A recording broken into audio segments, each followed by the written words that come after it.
uno para salir de esta cuarentena, que ya en estos días vamos a cumplir 4 meses. Un hecho que nos cambió a todos, que desde este espacio para los que son nuevos y no sabían Sí.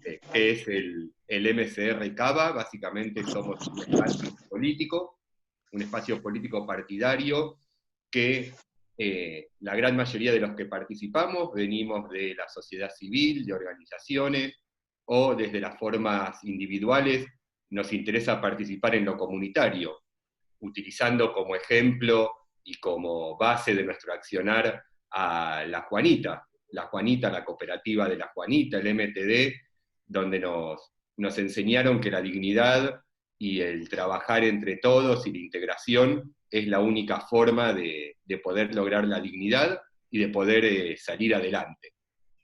Durante estos 20 años de trabajo de la Juanita, donde nos incorporaron varios conceptos, ¿no? El concepto de los excluidos sociales, aquellos que no están integrados económicamente a la sociedad, que quedaron fuera del sistema, y los excluidos morales, aquellos que, si bien están bien materialmente, sienten el dolor y entienden que o una sociedad justa la construimos entre todos, o nos quedamos en el mismo status quo y sufriendo cada día. Y esto a partir de el accionar y la historia de vida de Toti Flores y muchos que lo acompañaron, se generó un espacio partidario porque entendemos que la política pública es importante, que esto no se cambia de forma individual, sino que se cambia de forma mancomunada con la colaboración de cada uno. Y es así que generamos este espacio que nació en provincia de Buenos Aires, pero que también se está conformando acá en la ciudad de Buenos Aires. Y muchos nos preguntamos qué tiene que ver La Matanza y la ciudad de Buenos Aires o la provincia, y algo bueno, o de lo poco bueno o dos cosas buenas, me parece que nos deja esta pandemia y esta cuarentena tan fuerte. Primero que somos el AMBA, que La Matanza, la ciudad de Buenos Aires, que Palermo, Lugano, San Isidro y Florencio Varela es un mismo espacio, y que si no trabajamos todos juntos, no hay forma de mantenernos de pie y de lograr un cambio. No es ellos y nosotros, somos todos uno. Y lo segundo, que es un poco el objetivo de esta primer charla, que ojalá se forme en un ciclo de charlas, es que gracias a la creatividad y el trabajo y las ganas y la voluntad del sector privado, ya sea del sector privado como conocemos el empresario, sea el sector privado la sociedad civil organizada, las ONG, las fundaciones, y ya sea el sector privado cada uno de los vecinos de la ciudad y de todo el país, el accionar creativo que estamos teniendo cada uno hace que esto todavía se siga sosteniendo. Ahora un poco el objetivo de estas charlas es no solo pensar qué acciones de emergencia podemos hacer o cómo ir sosteniendo esto, sino tomarnos un ratito de tiempo para escuchar propuestas concretas, acciones concretas, siendo esto moderado y contando las acciones de Toti Flores, nuestro referente, y de dos personas como Javier García Moritán y Carlos March, que son referencias de la sociedad civil. Esto para nosotros, las ONGs, la sociedad civil, es un principio fundamental de nuestro espacio. Los políticos comunes o la vieja política te dicen cuando yo llegue voy a hacer tal cosa, voy a hacer otra. Comúnmente nos terminan mintiendo porque por H o por B no se puede hacer. Quienes formamos parte de este espacio y quienes participamos y quienes siguen, buscamos personas que ya vienen haciendo. Y que la diferencia es que al poder estar en el Estado, estar en algún cargo, poder llevar la política pública, potencie esto. Pero acá no hay nadie que hable de promesas, hablan de acciones concretas. Y la verdad es que en lo particular ver que cada vez se van sumando más personas a esta charla por ser la primera, demuestra que como Argentina, que como gente de la ciudad de Buenos Aires, de la provincia de Buenos Aires, seguimos de pie para seguir remando esto y lograr un país un poco más justo e integrado. Así que dicho esto, le paso la palabra a Toti Flores. Bueno, buenas tardes. Muchas gracias, Guille. La verdad que ver acompañado de amigos y quienes van a exponer ahora, Carlos Mar y Javier García Moritán, me parece que son amigos que realmente nos han acompañado desde siempre en distintas acciones que fuimos haciendo en la cooperativa La Juanita y que seguramente, sin lugar a duda, nos van a acompañar también en la salida de este momento, quizás el más difícil que nos ha tocado vivir. Mire que hemos vivido crisis, pero esta es la más difícil porque estamos encerrados a partir de la cuarentena, cerca de 120 días, donde no podés hacer muchas acciones. Sin embargo, la solidaridad, la posibilidad de generar recursos como para poder ayudar a la gente nos ha obligado a salir a acompañar a aquellos que más lo necesitan. Pero como decía Guille, me parece muy importante que también en este momento en que estamos transitando de una crisis y que va a venir quizás situaciones peores en lo económico, tenemos que estar pensando qué vamos a hacer en la salida de esta situación. No voy ahora a hacer eje en las cosas que están pasando en el conurbano, ya es bien conocida, para darle mucha, pero mucha participación a quienes de alguna manera han sido quienes nos acompañaron en todo este proceso, que son la gente de las organizaciones de las ONG, que con su conocimiento, su participación en cuestiones muy concretas nos llevaron a ser hoy lo que somos en la cooperativa La Juanita. Hoy hablaba con Luis Ulla que me estaba invitando para un seminario para el mes que viene, y me decía, tenemos un amigo en común que es Carlos March, y me decía que había hecho cosas importantes con nosotros, y yo le digo, sí, me cambió la vida. Yo era una persona que estaba tranquilo en La Juanita y de pronto empezó a ver las enormes posibilidades que había en el mundo y salimos a conquistar ese espacio que nos había brindado a partir de su relación y como director ejecutivo de Poder Ciudadano. Pero bueno, vamos a empezar con Carlos y luego con Javier. Acá me dieron para que lea, me tengo que poner los anteojos porque si no, no veo. La bio de Carlos Mar, periodista, escritor, exdirector ejecutivo de Poder Ciudadano y de actual desempeño en Fundación Internacional Avina, integrante de los consejos directivos de varias organizaciones sociales y líder reconocido en la sociedad civil. Para los que no lo conocían, aquí está Carlos Mar, que hace rato que no tuitea ni hace chiste, pero bueno, no trajiste PowerPoint, así que adelante, Carlitos. Bueno, no traje PowerPoint porque me pidieron que trate de decir algo importante, así que vamos a ver. No, pues viste, la dicotomía es esa, o decís algo importante o presentás un PowerPoint. Y quiero aclarar que en lo que leíste, lo de ese reconocido líder y demás, no está en mi currículum. Es parte de mi prontuario ese. Bueno, a ver, para usar y optimizar el tiempo de 15 minutos más o menos de compartir este rato, voy a dividir la charla como en dos planos. Uno es los aprendizajes desde la sociedad civil en este momento de pandemia y después los desafíos que a mí me parece que puede tener la sociedad civil post pandemia o nueva normalidad, como se le dice a lo que vendrá.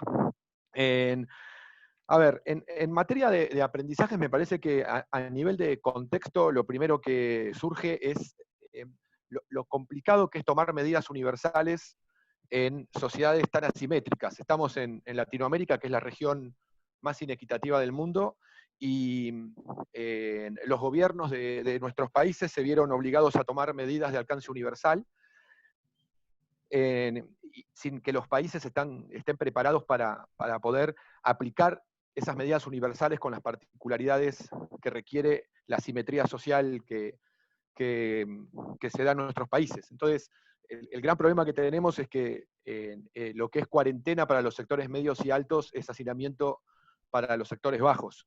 No se puede mandar adentro al que no tiene adentro. Y ahí me parece que hay un problema de articulación con la sociedad civil, porque si bien el Estado es generalista y lo tiene que ser, la complementariedad es justamente las organizaciones sociales. En Argentina se calcula que hay más de 80.000 organizaciones sociales, por lo tanto hay organizaciones sociales para cualquier agenda que se aborde. Entonces, creo que una de las primeras cosas que demostró el contexto es esto, ¿no? Es decir, la falta de articulación entre el Estado y la sociedad civil para que bajen como tienen que bajar frente a un contexto de absoluta asimetría, medidas universales en función de las particularidades de cada sector. Lo segundo es, me parece que queda también demostrada las limitaciones de la dirigencia, y acá me refiero a la dirigencia política, a la dirigencia empresarial, a la dirigencia social,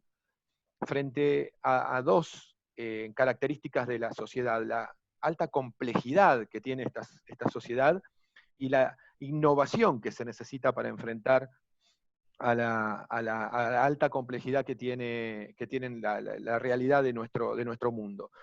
A mí me da la sensación que, de vuelta, estamos frente a tomadores de decisiones con altas limitaciones para poder llevar adelante una construcción de realmente una nueva normalidad. Y el tercer aspecto que yo veo es una sociedad atravesada no solamente por la corrupción estructural, que esto obviamente no es un problema de este gobierno, ¿no? Es un problema de Argentina casi desde su fundación. Nacimos como puerto de contrabando, así que la corrupción nos cruza desde que nos crearon, pero a eso se le suma la mezquindad, ¿no? Y creo que uno de los factores que generan problemas de articulación es justamente agendas de corrupción, pero también agenda de mezquindad, ¿no? La mezquindad es como la corrupción de los que no manejamos plata, pero es tan destructiva para la articulación como la corrupción. Entonces, creo que la pandemia exacerbó ambos campos, el de la corrupción y el de la mezquindad. Con relación al Estado, creo que lo que queda demostrado nuevamente en este marco de pandemia es que estamos frente a un Estado extractivo, un Estado que buscó quitar o sacarle, extraer de las organizaciones sociales los recursos tangibles o básicamente intangibles para articularlos de manera arbitraria, y no han dejado, digamos, o buscado espacios de articulación para que se puedan complementar las políticas públicas con los diversos programas que se pueden implementar de las organizaciones sociales. Lamentablemente prima en la mayoría de la dirigencia política argentina que está al frente de los estados, y acá me refiero a los distintos estados, este concepto, ¿no?, de Estado extractivo. Dame recursos que yo los administro. El otro aspecto, bueno, ya hice referencia de alguna manera, pero es la articulación público-privada. Seguramente ahí Javier se va a explayar muchísimo más que yo, pero si bien avanzamos mucho, porque hace 10 años era un concepto que prácticamente no existía, me parece que también hay un gran campo ahí de acción para articular mucho más los espacios de articulación público-privada en políticas públicas, sobre todo en políticas públicas de escala. El tercer concepto en relación al Estado es claramente estados debilitados, sobre todo los municipios se van a ver mucho más afectados, se están viendo mucho más afectados. Hay municipios que están recaudando entre un 30 y un 60% de los que se recaudaba. Y después hay dos aspectos que a mí sí me parece que son fundamentales del Estado. Uno es el factor de escala, la herramienta que nos damos como sociedad para impactar en escala es el Estado. Y el otro aspecto que requiere la ayuda en escala es la periodicidad. No nos sirve entregar X insumo una vez al mes, digamos, ¿no? Hay que sostener una periodicidad, que eso también solo en escala lo puede hacer el Estado. Entonces, Por eso es fundamental recuperar el Estado. Y con respecto a las ONGs, me da la sensación que si hubiésemos tenido un marco legal, fiscal y laboral distinto, se hubiese podido hacer mucho más. Pensemos que la gran mayoría de organizaciones de la sociedad civil de base, de las organizaciones de base, de los movimientos sociales, no tienen personería. Entonces, en Argentina se necesita un nuevo marco legal, fiscal y laboral. Roberto, que fue quien nos convocó y organizó la reunión, es un especialista en esto y hace años que viene dando esa batalla, y realmente sentido hago una autocrítica desde el sector, ¿no? Hemos sido, digamos, han aportado mucho más en las personas técnicas, es decir, tenemos sentado en la mesa de marco legal y fiscal a los mejores profesionales de la Argentina con una propuesta clarísima de lo que hay que hacer, pero sin embargo, esa capacidad técnica no fue acompañada por los referentes políticos institucionales de las organizaciones. Más allá de que haya esfuerzos, yo creo que todavía no es suficiente, y la prueba está que no hemos avanzado absolutamente nada, ni con el gobierno, ni en los últimos 30 años de democracia se empeoró el marco legal y fiscal. Hay aspectos que tienen que ver también con la falta, digamos, creo yo, que la sociedad civil, y acá me uso este punto para... Hay dos puntos más. Uno es que tampoco tenemos desde la sociedad civil espacios... I don't like niggers, I don't like niggers, I don't like niggers, I don't like niggers. Creo que hay nos intervinieron el Zoom. Ahí está. Listo, Bueno, ya lo hemos pasado. Eso... ¿Cómo? Ya se retiró de la sala. Ahí está, nos metieron el perro. Bueno, no, el otro aspecto decía que hay espacio, que no hay un espacio de interlocución para, por ejemplo, el Estado o el sector empresario, no saben a dónde referenciarse con la sociedad civil, ¿no? Está tan atomizada, y está bien, digamos, que haya heterogeneidad en la sociedad civil, pero me parece que faltan espacios que articulen con poder político institucional para sentarse frente a otros interlocutores de otros sectores para poder construir también políticas públicas, ¿no? Es decir, ¿dónde está la UIA de la sociedad civil o dónde está la CGT de la sociedad civil? No los pongo como ejemplo, claramente, de que tendríamos que ser igual que la CGT o la UIA, pero sí son espacios de referencia. Y el tercer aspecto con respecto a las organizaciones sociales, que me linkea con la parte ya de entrando en qué podríamos hacer post pandemia, es lo siguiente. Yo hace años que vengo sosteniendo que la sociedad civil no tiene una estrategia para acompañar a los Toti Flores, ya que lo tenemos a Toti aquí. Es decir, aquellos referentes de la sociedad civil que tienen vocación de ir a la disputa política o que ocupan cargos dentro del Estado, la sociedad civil no tiene ningún tipo de estrategia para acompañarlos, para convertir esos cargos públicos en espacios de poder. Entonces, a mí me parece que ahí hay un gran desafío de las organizaciones sociales en general y del sector social, que debería para mí darse una estrategia de acompañamiento a los líderes sociales para que dentro de ese matadero que es el sistema político argentino puedan seguir defendiendo sus agendas en el marco de valores que corresponde. Porque desde mi punto de vista el problema de la Argentina no es un problema de ideología.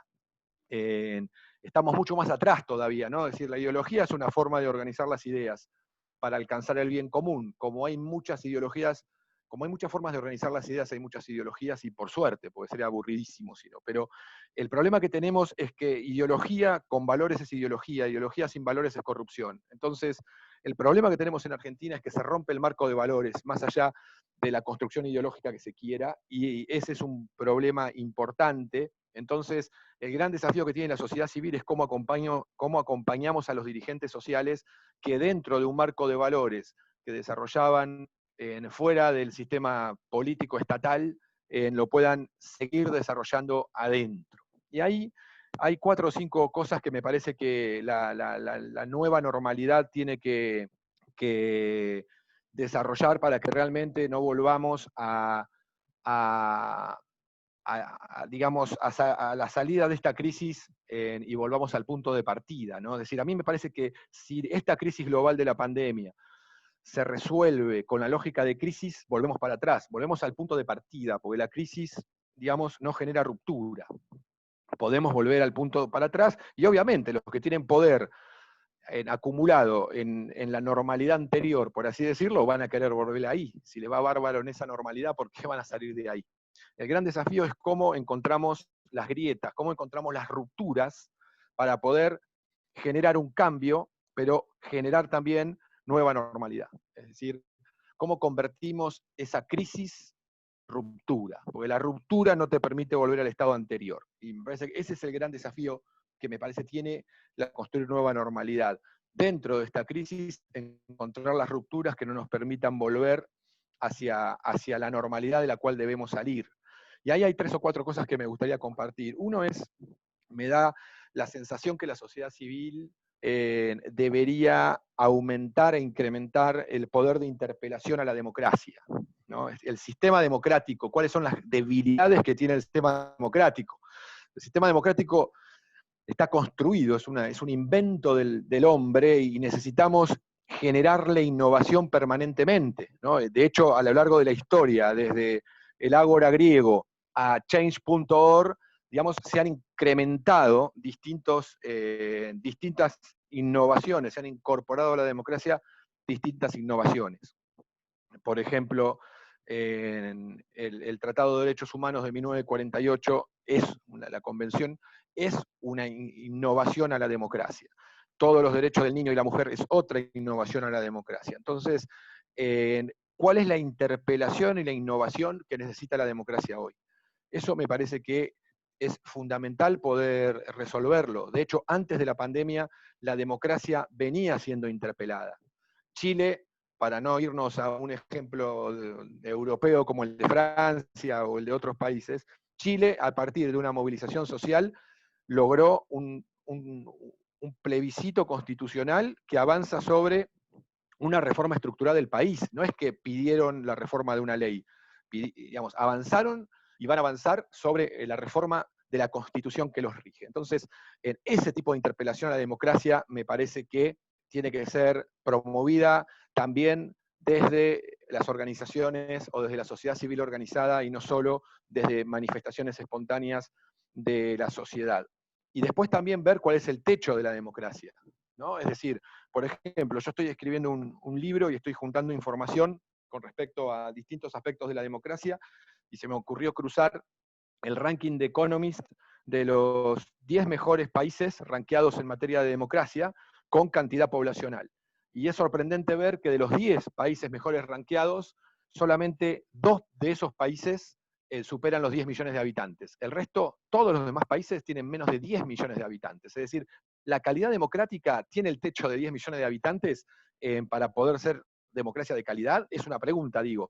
Pero ese tipo de interpelación, a mí me parece que van al fondo del sistema democrático, me parece que hay que empezar a realizar. El otro aspecto tiene que ver con una democracia sin economía, ¿no? Es decir, el Estado fue creado para distribuir riqueza y estamos construyendo estados y democracias sin economía. De las principales 100 economías del mundo, 60 ya son economías corporativas, no son economías estatales, no son economías de países. Entonces, ¿qué hacemos con una democracia sin economía? Ese es otro gran punto, porque por lo general se separa democracia de economía, se separa el sistema de desarrollo del sistema democrático. El tercer aspecto es la nueva institucionalidad que necesitamos, ¿no? Además de la institucionalidad de los estados y de la normativa, ¿qué hacemos con Internet? ¿Qué hacemos con la democracia digital? ¿Cuál es el marco de valores que requiere un algoritmo? El cuarto aspecto tiene que ver con cómo recomponemos el Estado de Derecho. Puede existir democracia sin Estado de Derecho, ¿no? La actual Brasil, por ejemplo, puede ser un ejemplo, ¿no? Bolsonaro tiene democracia, es discutible si tiene Estado de Derecho. Ahora, lo que no puede existir es Estado de Derecho sin democracia, porque no se llega a tener Estado de Derecho sin democracia. Entonces, es fundamental entender la democracia como un proyecto ético. Ética entendida como la construcción de, de dignidad humana. Eso es un proyecto ético, es cómo una sociedad construye dignidad humana y la canaliza a través de la democracia. Cuando la democracia es un sistema y un proyecto ético, construye dignidad humana. Cuando la democracia deja de ser un proyecto ético, se convierte o en un proyecto corporativo o en un proyecto de delito. Y los últimos dos puntos es cómo incidimos en la construcción de una nueva normalidad desde la diversidad que existe hoy en nuestras sociedades. No hay una sociedad civil, hay un conjunto de sociedades civiles. Yo puedo coincidir en una agenda de la sociedad civil con Guille, pero podemos estar enfrentados en otra agenda de la sociedad civil y los dos somos sociedad civil. Entonces, ¿cómo manejamos esa diversidad? ¿Cómo salimos de la lógica del dogma y nos ponemos a pensar lógicas desde el paradigma, ¿no? Y la diferencia entre dogma y paradigma es que el dogma lleva la verdad dentro, por eso no lo puedo discutir, ¿no? El paradigma es una construcción de la verdad, por lo tanto, la puedo modificar porque es un insumo de la construcción del paradigma. Y el último punto, antes de darle la palabra a Javier, es lo que cerraba, o lo que abrió el comentario este, ¿no? Que no solamente no hay una estrategia para acompañar a los líderes que se vuelcan a ocupar roles del Estado, sino que tampoco tenemos una estrategia para disputar poder. A mí me da la sensación que la sociedad civil ayuda y es eficiente en aportar a las políticas públicas y de alguna manera en cuestionar ciertas acciones de gobierno. Pero no hay un concepto de disputa de poder, y la única manera de disputar poder no es a través de los sistemas electorales. Entonces, me parece que ahí también hay que construir mucha estrategia para construir una nueva normalidad. Yo dejaría acá y después quedo abierto a, si se abre una parte de comentarios, lo hacemos más charlado. Y gracias por la invitación.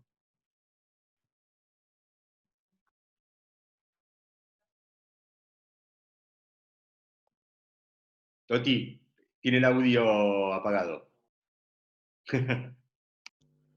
Bien, voy a decir la famosa frase de los Zoom que ya me lo aprendí, ¿se escucha?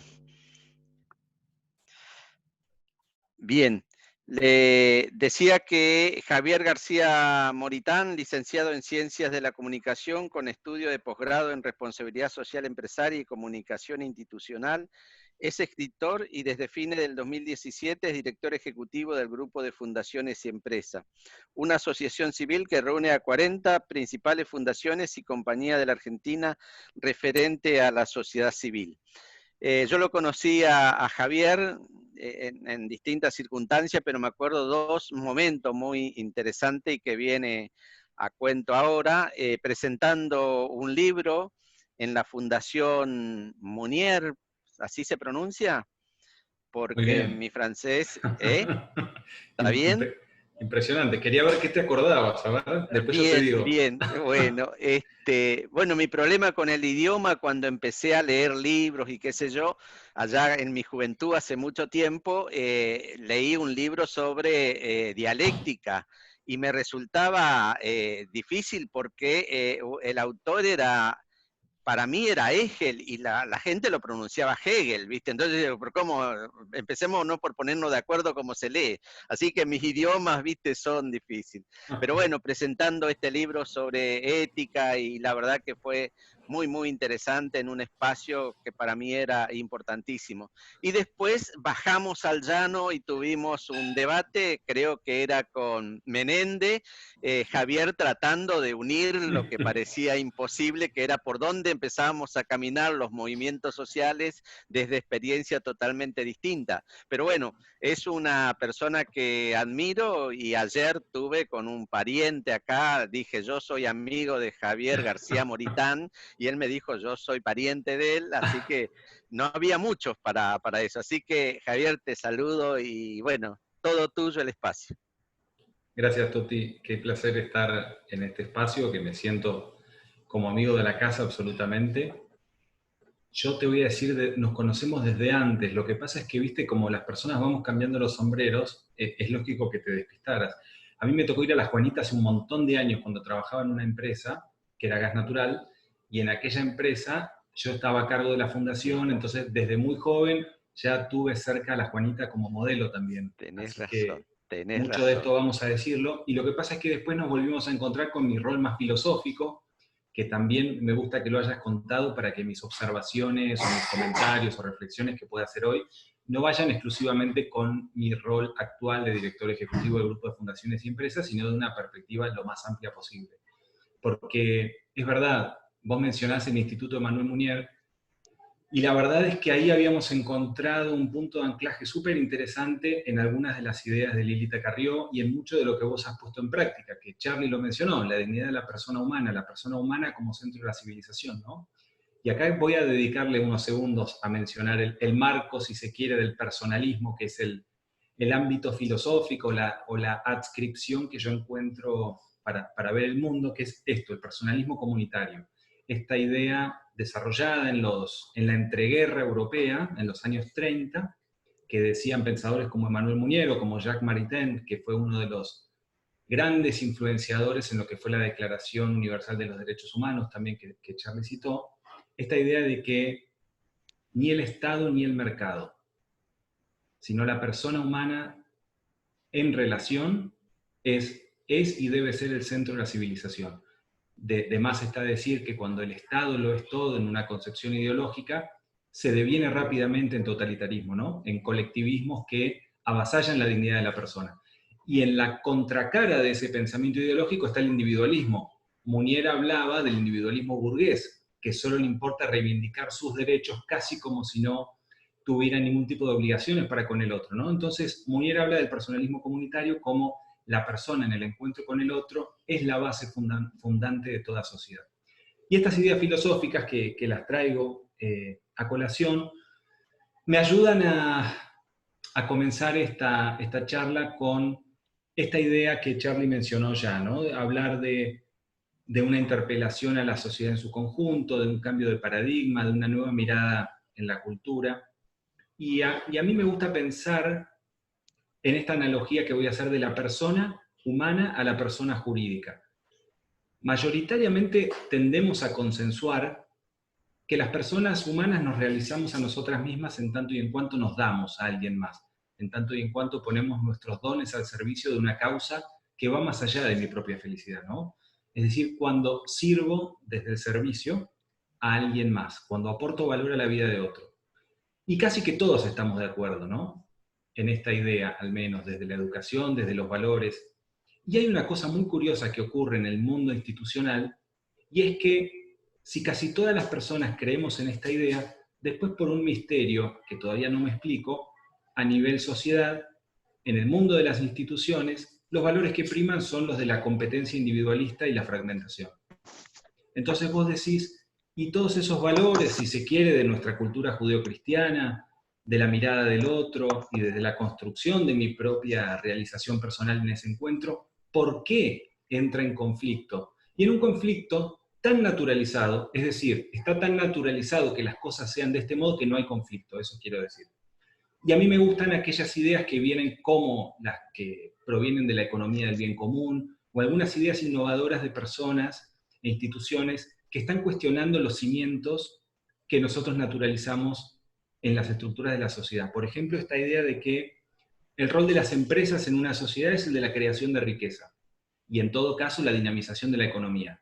Y casi como que así está establecido, creemos que es natural que así sea, y no pedimos nada más, y nos contentamos con esa idea. Vemos al Estado como aquel garante y aquel que vela por la cosa pública por excelencia, que está muy bien, y la sociedad civil no queda otro espacio que aquella sociedad civil que impulsa las causas que ni el Estado ni el mercado resuelven. Y pareciera ser como que a la sociedad civil le compete el rol de velar por el bien público, ¿no? Por impulsar aquellas causas que hacen al bienestar de la sociedad, que dejan vacías el Estado y el mercado. Y sin embargo, a mí me gustaría contribuir a esta reflexión desde un lugar en donde no deberíamos considerar ninguna institución desligada del bien público. Todas las instituciones, las empresas, el Estado y la sociedad civil, deberíamos bregar por una contribución a un bien mayor, a un bien común, que lo que son aquellas ideas de bienes particulares, ¿no? Entonces, desde el grupo de fundaciones y empresas, nos atrevemos a cuestionarnos estas creencias y decimos que o se contribuye al bien público o no hay contribución alguna, ¿no? Entonces, nos parece que en este pasaje de la persona humana y sus valores a la persona jurídica, tenemos que reconstruir los valores de la persona jurídica desde este lugar del encuentro, de lo colaborativo, del diálogo, ¿no? Entonces, bueno, desde ahí venimos trabajando en el grupo de fundaciones y empresas para tratar de incidir en aspectos de política pública y crear encuentros de articulación público-privada y sociedad civil que puedan ir más allá del diálogo, que puedan ir más allá de la construcción de confianza. Por supuesto que aquellos dos elementos son principios inescindibles o condiciones sine qua non para que ocurra algo superador en el encuentro institucional en una sociedad. Y en ese sentido creemos que hay que hacer más que dialogar y crear confianza. Y ahora voy a mencionar algo de esto. Y focalizándonos en las organizaciones de la sociedad civil, a mí me gusta reflexionar sobre el rol de las ONG o de las entidades intermedias, llamémosles. Pensar esta idea de qué pasaría si no hubiera ONGs, si no hubiera entidades intermedias. Seguramente aquellos espacios serían ocupados por más Estado. Y cuando hablamos de más Estado, como charlábamos hace un ratito, corremos el riesgo del abuso de esa presencia colectivista, que todo lo devora, que todo lo deglute, que homogeneiza los valores, las miradas del mundo y la diversidad. En ese sentido, el rol de la sociedad civil, no solo como contribuyendo a causas de bien público, sino como facilitando una democracia extendida, participativa, con instituciones fuertes, es algo que creo que todos los que tenemos algún tipo de representatividad institucional en la sociedad tenemos que reivindicar, tenemos que fortalecer y tenemos que ayudar a su sostenimiento. Porque las organizaciones de la sociedad civil están en crisis, las organizaciones de la sociedad civil están en emergencia, en este contexto aún más. Sabemos que la crisis económica se lleva puesta a las empresas, pero sobre todo a las pequeñas y medianas empresas, y la sociedad civil queda ante una vulnerabilidad que pocas veces hemos visto. Si hay algo que sabemos es que aquella nueva normalidad hacia la que nos encaminamos va a ser con más pobreza, va a ser con más desigualdad, y en ese sentido creo que tenemos que aprovechar estas condiciones adversas en las que estamos viviendo, justamente para animarnos a cuestionar un montón de aquellos cimientos que muchas veces naturalizamos o damos por hechos, ¿no? A ver, Charlie ya habló del entorno habilitante, de los marcos legales y fiscales, por supuesto, yo lo voy a decir, no soy un especialista técnico ni mucho menos, hay gente que sabe y está trabajando seriamente por estos temas. Solo para poner como título, no puede ser que organizaciones como la Juanita, por así decir, o un club como Boca Juniors, paguen lo mismo en cargas sociales de sus trabajadores. Entonces, un estatuto del trabajador sociocomunitario tiene que ser una herramienta fundamental para que se pueda privilegiar, acompañar, beneficiar el rol social inescindible que tienen las organizaciones de la sociedad civil. Somos parte de un proyecto llamado Sociedad Civil en Red, en donde confluyen una serie de entidades o redes de la sociedad civil muy importantes que tratan de velar por estos cambios en el ámbito regulatorio. Ese simplemente es uno. Después hay un montón de otros. ¿Será que producto de la desconfianza entre las personas y las instituciones se han establecido criterios sumamente restrictivos y que hacen que sea casi imposible funcionar institucionalmente en la Argentina, ¿no? Pero tenemos que volver a crear las condiciones legales y fiscales para que se favorezcan las donaciones corporativas, para que haya exenciones y demás vehículos que ayuden a sostener este tipo de desenvolvimientos. No voy a entrar en el detalle, decía, del entorno habilitante o de los marcos legales y fiscales, pero absolutamente es uno de los temas fundamentales en los que hay que entrar. A mí me gustaría referirme a dos experiencias, todavía piloto, pero dado que hablábamos de propuestas para la Argentina post-pandemia, hay un proyecto en el que estamos trabajando, y que de hecho les adelanto, lo presentamos ante una convocatoria de la Unión Europea, que si ganamos, vamos a tener los fondos para poder implementarlo en varias ciudades a modo piloto. Si no ganamos, vamos a construirlo de todos modos entre nosotros si creemos que es de valor el proyecto, que tiene que ver con la idea de los presupuestos participativos. Seguramente muchos de ustedes han escuchado la experiencia en algunas ciudades. De hecho, a nivel mundial, los presupuestos participativos surgen en la ciudad de Porto Alegre en 1989, y después un montón de otras ciudades en el mundo van incorporando esta idea de que la participación democrática en las ciudades se extienda más allá del voto. Entonces los ciudadanos se acercan a discutir en asambleas barriales o en consejos vecinales cuáles son aquellas cuestiones de la política pública local que deben ser tenidas en cuenta o privilegiadas por sobre otras. Los presupuestos participativos han funcionado mejor y peor. Bueno, nosotros lo que se nos ocurrió en un consorcio de organizaciones que estamos pensando esta política es, ¿por qué no creamos, en vez de presupuesto participativo, el presupuesto colaborativo? ¿Cuál sería la diferencia? Que las personas que se acercan como ciudadanos comprometidos con la cosa pública no solo participen o voten de manera individual, sino que pueda ponerse a las organizaciones de la sociedad civil en el eje de la toma de decisiones y de la discusión. Entonces, nos imaginamos, y en el proyecto que está presentado, que las ONGs tengan un lugar central para que, vieron que hablamos mucho de sociedad civil organizada, pero bueno, la parte organizada en general está del lado del debe, no logramos organizarnos, no logramos instituir esas infraestructuras. Y hablo de infraestructura también, que es otro concepto que me gusta, para hacer más gráfico el pensamiento de estas ideas a veces abstractas, ¿no? A mí me gusta pensar en infraestructuras porque podemos imaginarnos un gran edificio que es la sociedad, en donde cada uno de los componentes institucionales estén en diálogo. Un diálogo que no siempre es amigable, no siempre nos gusta llevarlo adelante, porque a veces se parece a una reunión de consorcio en un edificio, donde hay que charlar con los vecinos, pero bueno, que estemos organizados, la sociedad civil en un piso, el sector privado también en otro piso, pero ¿de qué modo? La huella que decía Charlie de la sociedad civil, o, no sé, este modelo institucional que tenga representatividad o interlocución representativa, digamos, de varias voces, debería ser inescindiblemente desde una mirada de bien público, ¿no? Y acá me voy a acercar ya porque estamos cumpliendo el tiempo, pero más allá de velar, vamos al sector privado un segundo, más allá de velar por los intereses particulares y legítimos de la actividad productiva y de servicios que se desarrollan en la Argentina, deberíamos instituir una entidad institucional del sector privado, con todas las cámaras y asociaciones, cuyo fin sea contribuir al bien público y al desarrollo de la sociedad, antes incluso que a la mirada particular. Y desde la sociedad civil, por supuesto que también, porque en nuestro ámbito de sociedad civil no estamos exentos de la competencia individualista y la fragmentación. También está en nuestro ámbito. Probablemente sea inescindible, o sea, propio de la persona humana, y en ese sentido no logramos nunca saltar a lo mejor o a lo más noble de lo que nos constituye, pero siempre el desafío de acercarnos a ello debe estar, ¿no?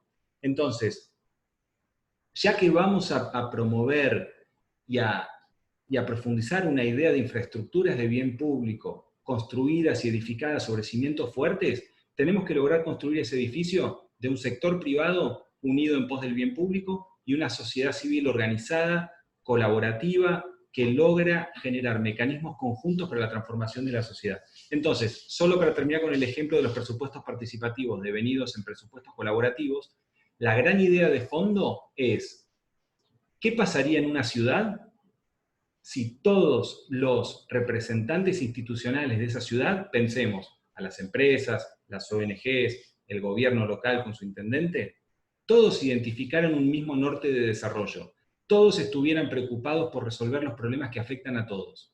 ¿Y por qué no generar los mecanismos para que eso suceda, ¿no? Entonces, estos presupuestos colaborativos harían que las organizaciones de la sociedad civil puedan tener voz, que los ciudadanos puedan lograr canalizar sus preocupaciones e inquietudes organizándose, institucionalizándose, bueno, y de ese modo, entre otras cosas, poder construir incentivos de bien público. ¿Por qué no desde el gobierno local no premiar, no reconocer, no darle incentivos, valga la redundancia, para que todos los actores de una ciudad puedan acercarse a estos objetivos comunes? Pienso en las empresas, pienso en sus programas de responsabilidad social, Cada empresa tiene sus iniciativas, sus estrategias, sus focos de actuación. Imagínense si lográramos en una ciudad que todas las empresas que están instaladas en ese territorio, más allá de la legitimidad y la libertad que tienen para darse a sí mismos aquellos focos de actuación que priorizan, puedan hacer una construcción común e invertir todos en el desarrollo del empleo joven, de resolver problemas vinculados a la participación ciudadana, buscar aquel tema central y trabajar todos en una misma dirección. Desde el GDF estamos trabajando por crear esos mecanismos de política pública, de incentivos, así que en ese sentido estamos sumamente abiertos a seguir profundizando modalidades en donde la sociedad civil organizada en uno de los pisos del edificio, pero también dialogando en esta reunión de consorcio con un sector privado organizado para el bien público, bueno, ¿por qué no empezamos a trabajar en ese fortalecimiento institucional de todos los sectores para lograr esas conversaciones y esas transformaciones que hacen falta en la sociedad? Simplemente termino diciendo que para mí me representaba un enorme desafío estas reflexiones en este ámbito, porque sin ir más lejos, no solo la persona de Toti, sino la Juanita, es un ejemplo muy concreto de articulación público-privada, de pensar en el bien común y de sostener en el tiempo una iniciativa que desde el trabajo, ¿no?, ha logrado la integración y la inclusión de un montón de personas y ha sido ejemplo muy grande. Entonces, probablemente en este edificio de sociedad civil organizada con sus diferentes pisos, deberíamos llevar un poquito más lejos todavía esta imagen de la Juanita como modelo institucional, ¿no?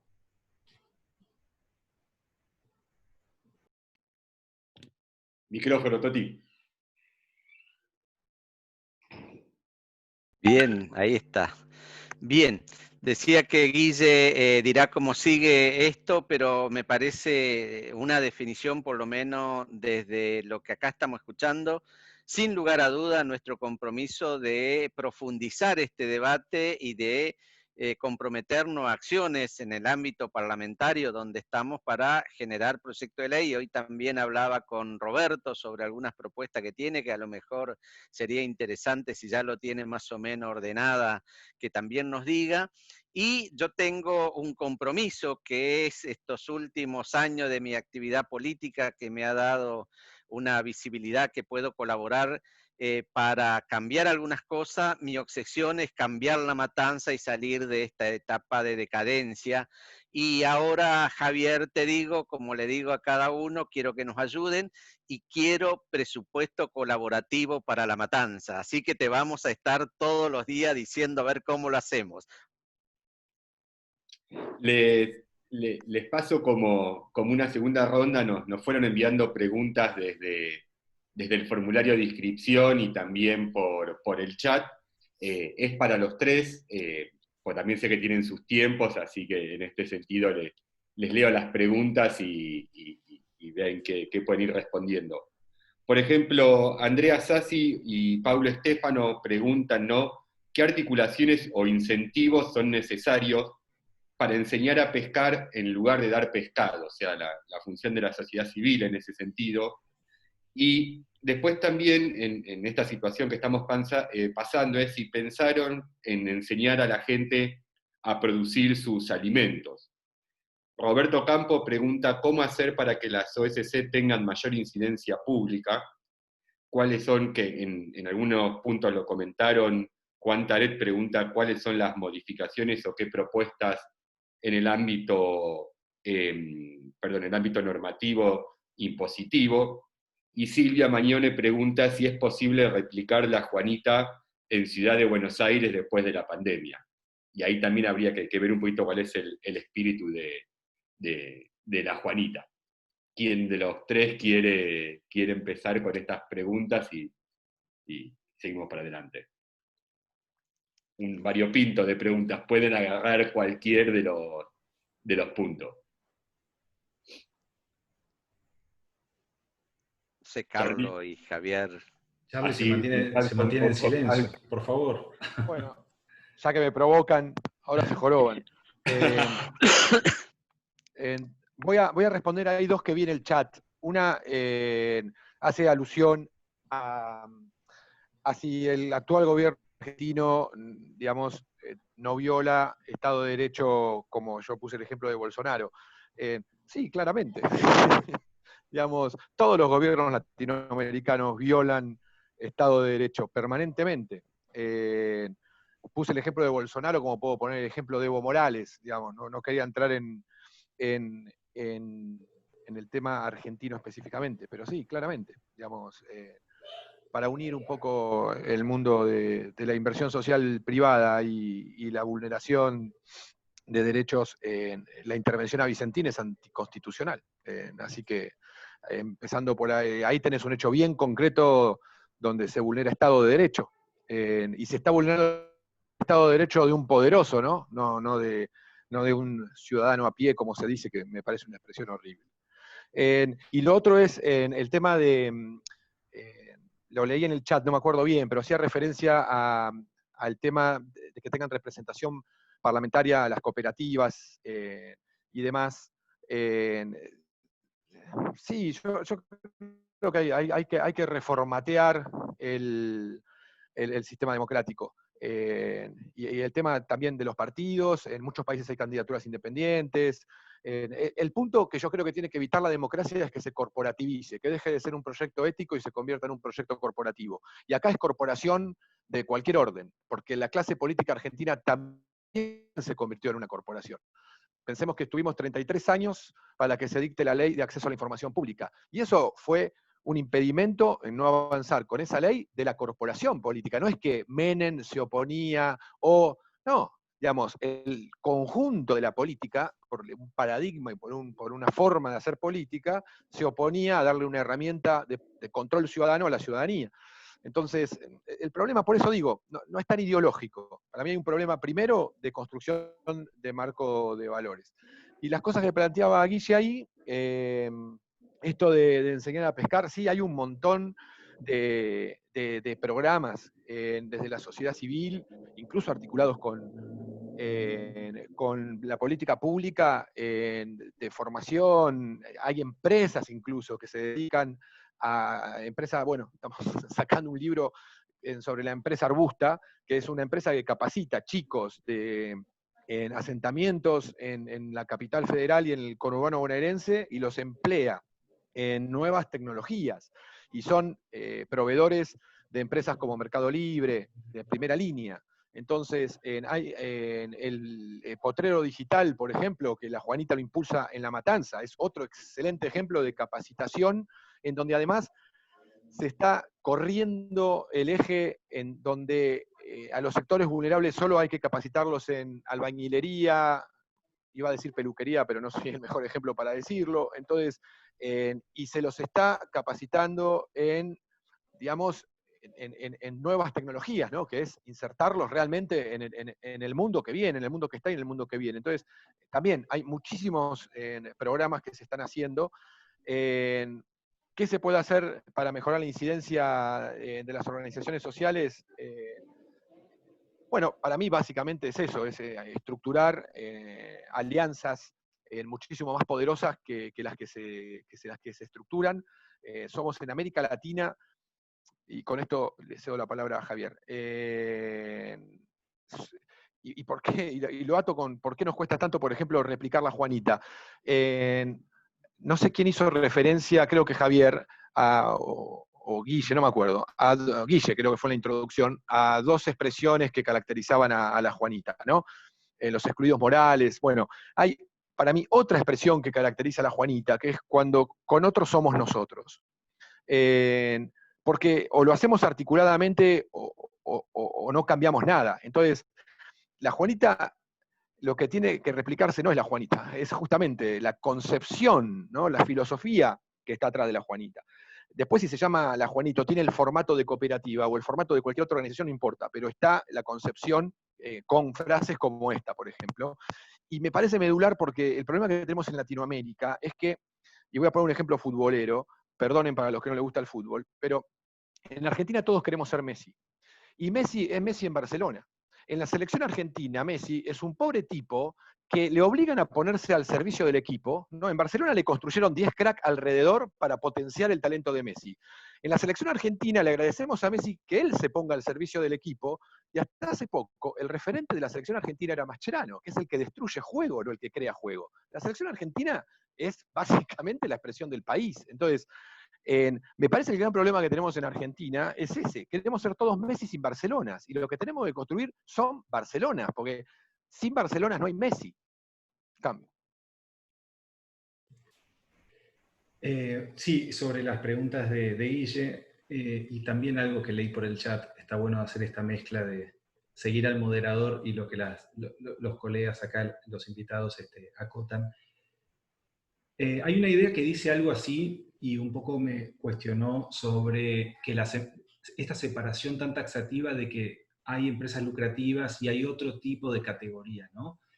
Y yo insisto con esta vuelta, y disculpen la analogía filosófica, pero si nosotros estamos convencidos de que como personas no nos realizamos en una mirada de éxito que habla de cuánta plata ganamos o cuánto acumulamos, nadie debería poder definirse a sí mismo su naturaleza por su fin de lucro. El lucro es una consecuencia de brindar un servicio u ofrecer un producto a la sociedad que por hacerlo bien, responsablemente y aportando valor, uno gana plata, ¿no? Entonces yo me atrevería, y propongo humildemente, desafiar esas categorías.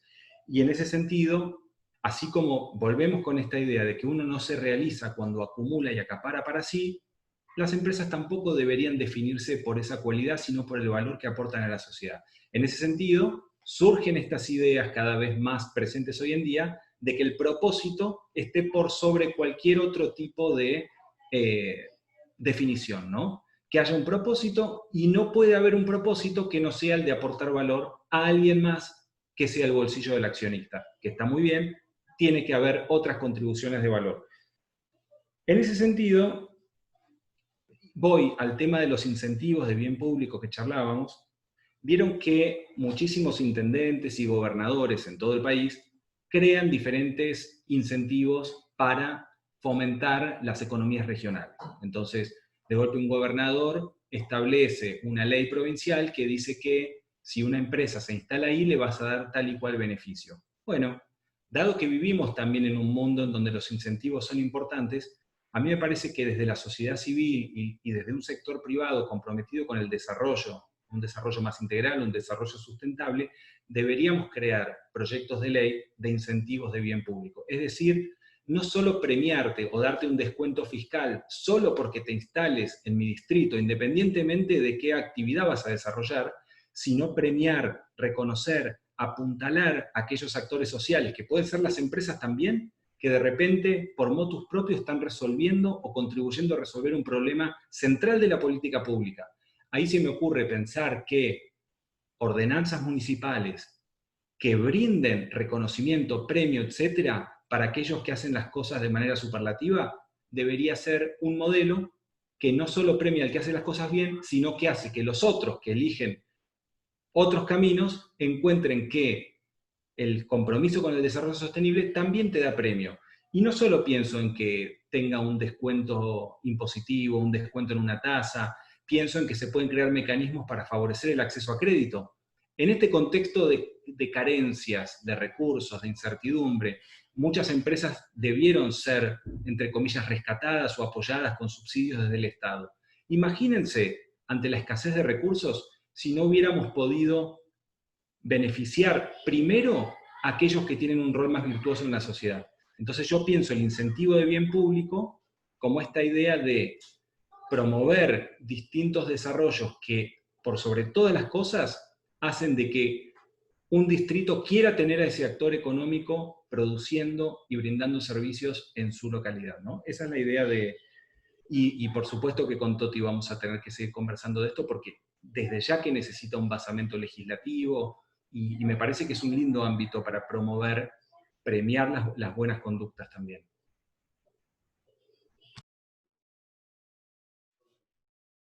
Micrófono. Ahí está.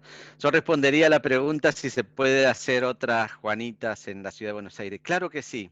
Y conocemos que hay muchos grupos y emprendedores que son muy parecidos, que tienen la misma fuerza y y lo pueden llevar adelante.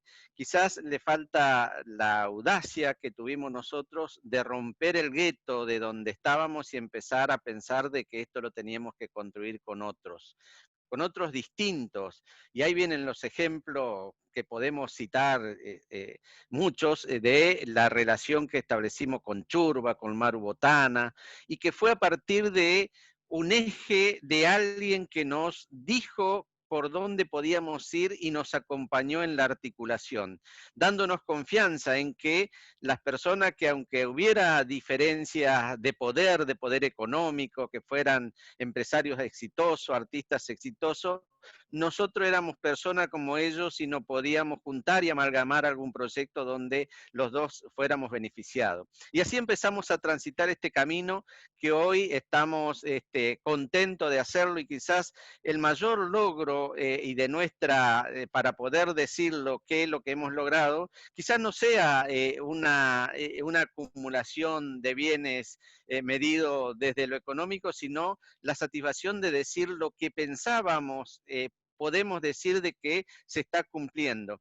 Hace poco en La Juanita nos acompañó Ana Botín del Banco Santander, caminando por nuestro barrio en la calle de tierra de un sector a otro, nos contaba la importancia que tenía de que se abriera una sucursal de inclusión financiera en La Juanita, y después conversando más, ya sentado y tomando un mate cocido, nos decía, esto lo hacemos no por una cuestión de caridad de la empresa, sino que queremos incluir a millones de personas que hoy están excluidas del sistema financiero, porque nosotros también queremos seguir ganando dinero. Y me pareció excepcional, porque eso es lo que da claridad y confianza, que te digan la verdad, y vos también podés establecer pautas que digan la importancia que tiene para una persona del barrio La Juanita que tiene una tarjeta Visa o Mastercard, para decir dos tarjetas de prestigio, aunque el límite sea absolutamente distinta a los que tienen en otros lugares. Pero la idea de inclusión a partir de esas pequeñas cosas es lo que hay que alentar. Pero para eso hay que romper el gueto, para eso hay que salirse y empezar a cuestionarte por qué estás en este lugar y empezar a transitar otros caminos. Y yo creo que ese sí es un camino que necesita acompañamientos de otros, que necesita la comprensión de otros, así como tuvo mucha paciencia y comprensión Carlos Mar en ese inicio. Y bueno, también Javier, ahora me acuerdo, nuestros conflictos con Gas Natural Ban para poder desarrollar toda esta propuesta que llevó bienestar a nuestro barrio, digamos, ¿no? Ni lo tenemos como en cuenta de la cooperativa, porque si no fue parte de lo que pudimos hacer juntos, de dar confianza al vecindario para que una obra pública se concrete. Yo creo que hay muchas personas que son capaces y organizaciones que son capaces de llevar adelante esta idea, pero hay que cambiar el paradigma que solamente esto lo puede hacer el Estado, que ahí sí esa cuestión ideológica impide el desarrollo y que todos tenemos posibilidades si somos acompañados por otro. Esa idea que la constitución de tu propia identidad te lo da en relación con otro, me parece que es la idea de construcción comunitaria que nos permite hacer La Juanita en cualquier lugar. Les hago la última pregunta cortita para los tres, que es la siguiente, ¿no? El 2001 fue un momento de inflexión para la Argentina, era otra situación, no existía el Zoom, por ejemplo, o sea, otro modelo. Ni Hoy cuarentena. De cuarentena. Hoy a 4 meses ya de esta cuarentena, donde al principio fue una decisión que apoyaron desde todos los sectores el encerrarnos, pero hoy nos encontramos en un enamoramiento y en la falta de políticas que vayan haciendo cómo evolucionar esta cuestión. Desde la sociedad civil, ¿qué aprendizaje cree que nos dejó estos 4 meses o qué aprendizaje debería tener la sociedad civil organizada, teniendo en cuenta que jugó un papel importante para que esto se mantenga, pero visto desde adentro?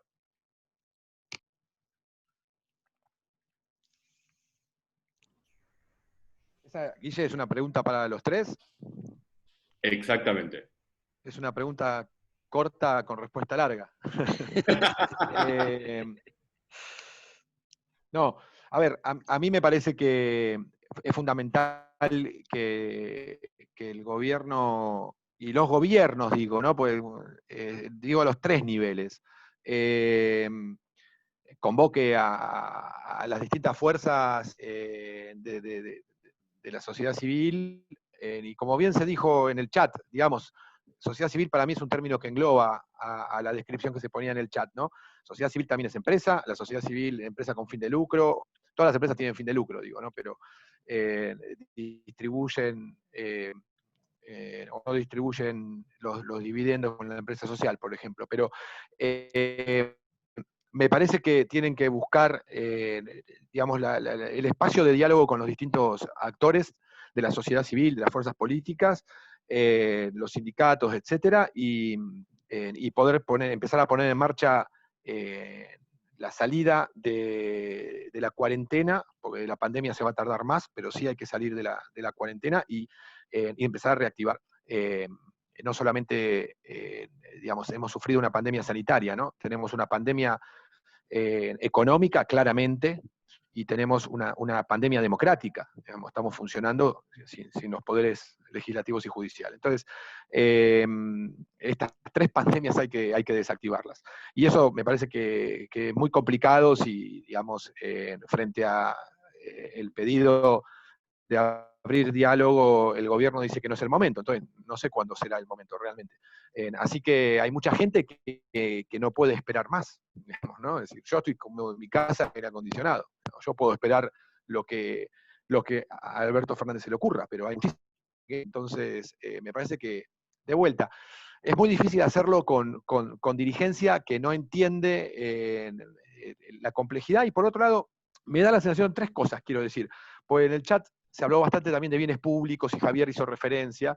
Un bien público, para simplificarlo, no es aquello que solo administra el Estado. Un bien público en sociedades complejas como las que habitamos es todo aquello que está a disposición de todos en igual cantidad y calidad. Digamos, una plaza no es un bien público porque la administra el Estado. Una plaza es un bien público por el homeless que duerme en la plaza. Y el CEO de una compañía que la transita recibe la misma cantidad y calidad de servicios sin importar el rol social que tengan. Entonces, y es fundamental esto por dos motivos, ¿no? El Estado aporta cantidad en la construcción de bien público, la empresa aporta calidad y la sociedad civil aporta especificidad. Entonces, si logramos articular a los actores, tenemos bienes públicos de calidad. ¿Y por qué necesitamos bienes públicos de calidad? Porque la calidad colectiva depende del bien público de calidad. Entonces, el paradigma del cuidado, ¿no?, sostiene que hay 4 niveles o 5 características que hay que cumplir, ¿no? El cuidado del cercano se logra a través de vínculos de calidad, de transacciones de calidad, y para ello es fundamental la confianza, ¿no?, que creo que estuvo sobrevolando también en la charla. Entonces, el deterioro de la confianza genera mayor costo en las transacciones. Me refiero no solo a transacciones comerciales, ¿no? Es decir, lo que estamos haciendo acá es una transacción también. Entonces, relaciones, vínculos ganar-ganar para el cuidado del cercano. El cuidado del lejano se logra a través de organizaciones comunitarias, ¿no? La Biblioteca Popular, el Club Social, la Juanita, etc. Así yo cuido al lejano. ¿Cómo cuido al extraño? Justamente con la construcción de bienes públicos de calidad, ¿no? Si yo pago mis impuestos y el Estado construye un hospital, estoy cuidando a un montón de gente que no conozco. Entonces, la calidad de vida de mucha gente depende de que tengamos conciencia de cómo cuidar al extraño. Y lo último es el cuidado del planeta, ¿no? Es decir, la gran amenaza que tiene la humanidad no es la pandemia. La pandemia va a matar, lamentablemente, a mucha gente, pero no pone en riesgo a la existencia de la humanidad. Lo que pone en riesgo la existencia de la humanidad es el cambio climático y la superación de los 9 límites planetarios. Entonces, ahí tenemos que poner el foco también. El cuidado de los ecosistemas es fundamental. Entonces, creo que el gran desafío es cómo diseñamos políticas públicas y acciones bien concretas para salir de la cuarentena, teniendo en cuenta el cuidado del cercano, el cuidado del lejano, el cuidado del extraño y el cuidado del ecosistema. Yo respondería a lo que dice Charlie, imposible complementarlo porque creo que todo lo importante lo dijo, con una idea adicional, a ver, que es ¿Qué aprendimos, Guille? Nos preguntabas, y yo creo que aprendimos que solos no podemos impulsar ninguna transformación, que estamos más solos de lo que desearíamos, digo, a nivel institucional. Esta atomización de las organizaciones de la sociedad civil es una realidad, y que tenemos que trabajar en esa institucionalización, en seguir fortaleciendo infraestructuras, en poder mostrar una masa crítica conjunta, capaz de interlocución representativa lo más que se pueda, y en eso tenemos que seguir trabajando. A mí me da la sensación, que esta es una frase que uso mucho parafraseando a Emmanuel Mounier, que él decía, el encuentro con el otro no es un jardín de delicias. ¿Y qué quiere decir? Que siempre hay conflictos, siempre hay tensión, porque tenemos miradas diferentes de la realidad, pero no hay otro camino que acordar, que encontrarnos, y que todos los que creemos que tenemos algo para aportar en pos de un bien más amplio que el bien particular, tenemos que hacer el esfuerzo de institucionalizar espacios, ¿no? Porque hay como dos corrientes, y con esto termino. Está esta que habla de la institucionalización, porque solo una sociedad con instituciones fuertes es capaz de contener a su población y a las poblaciones más vulnerables, pero al mismo tiempo empiezan a aparecer algunas teorías más innovadoras que te hablan de distintos abordajes o irrupciones en la arena social, bueno, y que tiene que ver con la innovación, con las tecnologías, con ideas más creativas. Yo creo que hasta que no logremos o que no aparezca una idea iluminada que por sí misma nos logra hacer ver las cosas y movilizar a masas enormes de la población, tenemos que seguir trabajando en la construcción del ladrillito, en el acuerdo y en esta constitución de redes colaborativas, porque digo, más allá de las diferencias ideológicas o diferencias políticas que pudieran haber, si somos personas de bien, honestas, que queremos contribuir a un desarrollo integral y genuino de nuestros contextos, tenemos que avanzar en esas construcciones. Bien, yo para decir algo distinto, me parece que tenemos que tomar algunas cuestiones de las experiencias anteriores que tuvimos y fundamentalmente del 2001, y esto que venimos construyendo desde la idea de la construcción de la Juanita, me parece que es muy importante definir que no es el conflicto el que nos lleva a ser mejor sociedad, sino todo lo contrario. Nosotros vivimos la experiencia del 2001 y siempre digo que allá en el 2001 los movimientos piqueteros que nosotros integrábamos, junto con la clase media que estaba atacada por el tema de la confiscación de sus ahorros, juntos producíamos hechos espectaculares con movilizaciones desde la Asamblea Nacional Piquetera, íbamos a la capital, nos movilizábamos al Congreso, tirábamos presidente y estábamos contentos, pero fue el momento en que más perdimos los pobres y más perdió el país. El país se vio que se podían fundir, como decimos en el barrio, y las empresas también, aún aquellas que eran poderosas. Es decir, esa repetición no tiene que suceder más allá de la pandemia y todas las cosas que nos vienen pasando. Creo que todos tenemos que tener una actitud para ver si podemos rápidamente rescatar la producción de riqueza como para que el país salga lo más pronto posible. El segundo aspecto que me parece que ya más profundo en cuanto a la ideológico, me parece que hoy no es lo fundamental la división por sectores sociales, las clases. Nosotros escuchamos un discurso hasta el virus, el COVID-19, tenía clase cuando nos decían que el tema era los chetos que venían de Europa y entonces en el barrio quedábamos desarmados porque no teníamos vecinos que vinieran de Europa, por lo tanto estábamos más indefensos. Esa no es la solución de alguien que está pensando como estadista, sino que está buscando de alguna manera sacar ventaja de eso. Creo que ese discurso no nos tiene que llamar. Y por último, a mí me parece que tenemos que volver a quizás lo más primitivo, que es un humanismo que nos permita pensar en la integración social. Nosotros no podemos ser portador del virus de la grieta social. Eso no, porque nos liquida como sociedad, nos liquida como comunidad, nos liquida como familia, y eso me parece que es el peligro más grande que tenemos y que tenemos que hacer un esfuerzo extraordinario para que eso no suceda. La idea de solidaridad, la idea de comunidad tiene que estar presente en cada acción que tenemos, y me parece que nosotros seguimos trabajando junto con la empresa para ser de alguna manera canal de esa ayuda que están haciendo a los sectores más desprotegidos que hoy están en los distintos barrios, y eso también tiene que ser parte de un ejemplo de lo que tenemos que hacer en esta situación. Y por último, decir que hay un sector que me parece que tiene que ser el foco de nuestra atención, que son los nuevos pobres, estos que han quedado por esta cuestión de la cuarentena sin posibilidad de abrir su negocio, sin posibilidad de trabajar en su pequeña y mediana empresa, y que no tienen ningún recurso para sostener capital de trabajo para volver a empezar. Y eso me parece que tiene que ser el sector que más ayuda necesita, porque son los que estaban saliendo, los que tienen la pujanza emprendedora y los que nosotros tenemos que hacer foco para seguir pensando en un país distinto. Yo creo que esas tres cuestiones me parece que son el centro. Y quiero decir que estas charlas son impresionantes, porque estamos hablando desde el corazón como cuestión fundamental de la sociedad, pero también desde el corazón como sentimiento de lo que queremos hacer. Así que les agradezco y le pido permiso. Nosotros ahí tenemos un canal de YouTube para poder colgarlo en el canal para otra gente que no ha podido estar por alguna razón, y para que algún amigo le cuente lo maravilloso que ha sido esta charla, que lo mire a través del canal de YouTube si ustedes están de acuerdo. Y lo invitamos para el próximo sábado en Mirada desde el corazón de la Matanza, que va a estar Fernán Quirós, ministro de Salud de la Ciudad de Buenos Aires, que quizás ha emergido también como un gran dirigente para lidiar con un problema difícil, que es esta cuestión de las diferencias que hay entre distintos sectores del AMBA, pero que lo ha hecho con una altura excepcional.